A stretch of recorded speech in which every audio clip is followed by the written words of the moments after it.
Эти кадры очевидцы сняли вечером 9 декабря. На улице Планетарная в Кукмаре полыхает двухэтажный дом. В нем проживала пожилая чета Курбангалиевых. В 20 часов 45 минут уже к месту пожара прибыл дежурный караул 117 пожарно-спасательной части на двух автоцистернах. На месте пожара сложилась следующая обстановка. Пожарное подразделение встретил домовладелец жилого дома и сообщил о том, что из жилого дома самостоятельно вынес отца. Также внутри жилого дома может остаться мать.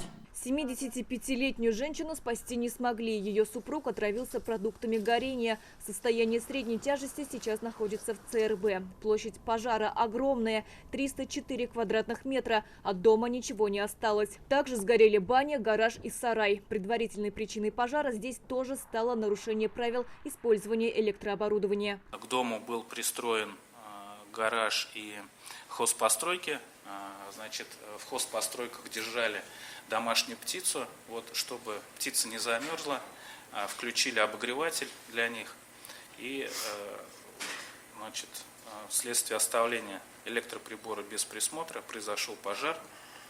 Дальше этот пожар распространился уже на жилой дом. С началом аномальных морозов пожаров в республике стало в 2 раза больше. Если за 5 дней декабря при среднесуточной температуре -8 было 42 случая, то в сильный мороз уже 66. Декабрьские пожары унесли жизни 7 человек, травмы получили 10. Хотелось бы довести до наших граждан основные требования безопасности, пожарной безопасности в быту при использовании электроприборов, отопительных приборов. Электрообогревательные приборы должны быть, во-первых, заводского изготовления. Категорически запрещается применять самодельные. При эксплуатации выдерживать безопасное расстояние до сгораемых изделий не менее 1 метра. Осторожность нужна при эксплуатации газового оборудования и печного отопления. Баллоны с горючим газом нельзя хранить в домах и квартирах. Это у меня в баллончике имитатор дыма. Мы представляем, что у нас датчик находится на потолке, и мы сейчас будем дымить.